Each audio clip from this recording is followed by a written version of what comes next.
7th. Joining us now are two people who are working on making the day special in our community. Two veterans, Stan Mazer and Dan Todd. Gentlemen, welcome to the show. Thank you for your service.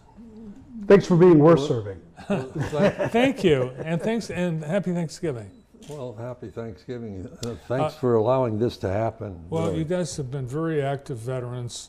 Your service has continued to the community and Stan's responsible for a lot of things, including the USS Arizona Monument at the Cascades. And Dan has done tremendous things in our community as well, as he's served as Veteran of the Year. And you're also, you serve statewide. You received a number of honors, and you're Quartermaster Adjutant of the VFW, and you're with VFW Grass Lake Post. Yep. What was your service? I was in the Marine Corps for a little less than 9 years.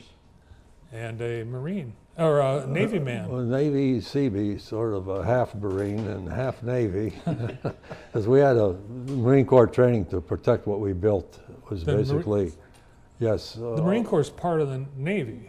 Absolutely. Yeah. So you're brothers. So the Seabee, yes. Can you say Semper Fi? Is that all right? Semper Fi, Okay. and I'm the can-do. And he's a CB, so I can say can do. Can-do. Right. Can do. And it works both ways. All right, guys, We thanks. still got it going together. Thanks for Absolutely. coming in today. So Pearl Harbor Day, December 7th. What's happening in our community for that? Well, thanks in very large part to Stan's efforts, Jackson was able to secure a relic, a piece of the USS Arizona. And Stan, where did we get that from? Well, we got that from the storage area over at Pearl Harbor. Back in 1950, they removed a large segment of the superstructure, and they utilized that segment to support some of the gangway catwalk that the visitors go aboard the launch to see the exhibit as we know it today. Well, in 1995, U.S. Congress legislated the Relics Program. They take that infrastructure piece, superstructure piece, put it in storage, and cut it up and delve it out to worthy recipients. So being aware of that, through a quarterly publication of the Can Do, which was all about Seabee's past, present, and future, I was aware of the possibility of getting a piece of that USS Arizona, and that's what caused me to be involved with another project trying to beautify the park, Kiwanis Flowering Trees. We were mulching some of the trees in the area of the 911 memorial, and it was my grandson and his buddy. They were juniors in high school at the time. We were paying them to help us mulch the trees. And just to carry conversation, I looked at my grandson, Carter, and Owen Campbell, both, and said, "Remember Pearl Harbor?" And they looked at me and, "What in the world did you say that for, Grandpa?" And I explained it to them. Do you see that 911 memorial over there, the showcase? Yeah, well, we might be able to get a piece of USS Arizona and put it in a similar size showcase in the same general area. And sure enough, I says, "I value you guys' opinion. What do you think?" And my grandson says, "Go for it, Grandpa." And that was the start of it right there. That was a spark that ignited me to pursue it. And 2 years later, we finally got the piece, actually in behalf for the state of Michigan. But the location was to be at Cascades Park. That's pretty much it, with a lot of help by others, fundraising. I can say Mercer, for example, probably put in about $40,000 of work for all of the concrete and so forth. Elrose Steel supplied the stainless steel for the showcase. Jackson Glass did the glass work for the showcase, and we had basically the flags of Fritz flags. They get some help there. Imagecraft Engraving cut us some money for the plaques that are in association with the piece from the USS Arizona. So, and just basically people like yourself are coming in and helping this thing go further. future-wise. So I'm just very thankful that there is such an organization as the Jackson County Veterans Council.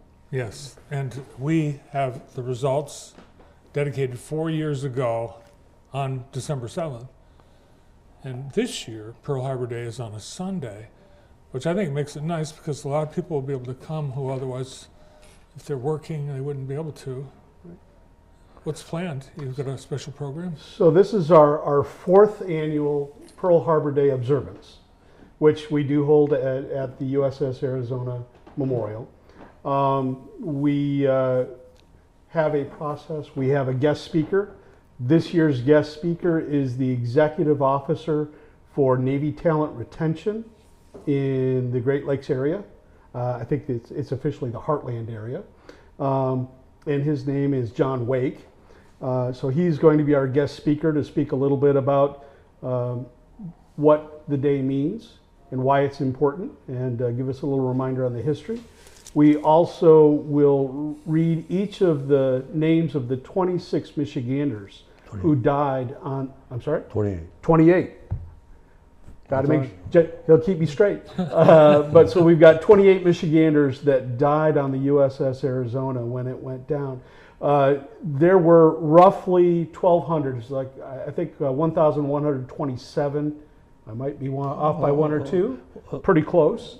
Close. So we had roughly 1,200 American citizens or military sailors and Marines that died when it went down. Out of that 1,200, we had 28 here from the state of Michigan. So we will read their names and ring a bell in their honor.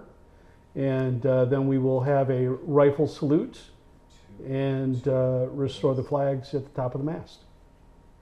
Yeah, and this program features readings and music, and the whole community, all are welcome to just come be part of it. Absolutely. Well, the start of this ceremony will be at 2 o'clock. Normally it's at 1 o'clock, but there was a little bit of planning by the Baptist Church that they had their own event ongoing. That's this coming Sunday, well, December the 7th, on Sunday, to where we had to push our start of the ceremony down to 2 o'clock instead of 1 o'clock.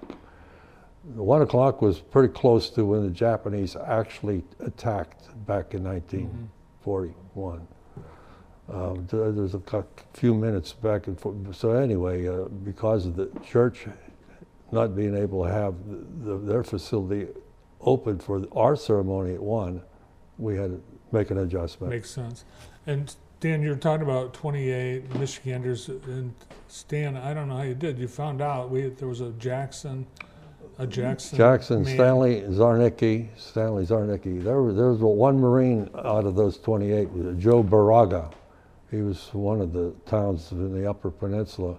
And then we had another one that was from Homer. And I'm trying to recall his name, but those were the two close proximity as far as the 28. Stanley Zarnicki, for sure, from Jackson, and the other individual, may God rest their souls. Yes, and all the souls. Thanks to Yes. both of you for all that you've been doing for this memorial happening on Pearl Harbor Day. So for people like Carter, who didn't know remember Pearl Harbor meant, more and more people are learning things to you guys. And by the way, what's Carter doing? He's in rehab. He had a surgery on his knee. Okay. And it's going to keep him out of business roughly about 3 to 4 months, sometime maybe mid-February or early January. He should be back on the ice, and his team is doing excellent. And they cleaned Texas Stars clock yesterday, beat them 10-1. They need Carter Mazer on the Red Wings. Let's hope it happens. Let's hope he heals and recovers perfectly and is back on the ice at Little Caesars. Gentlemen, thank you for being here. Happy Thanksgiving. Happy Thanksgiving, Barton. Thank you very much for allowing this to happen. Really, getting the word out is Thank you. important. Thanks so much, Stan. I- Stan Mazer and Dan Todd.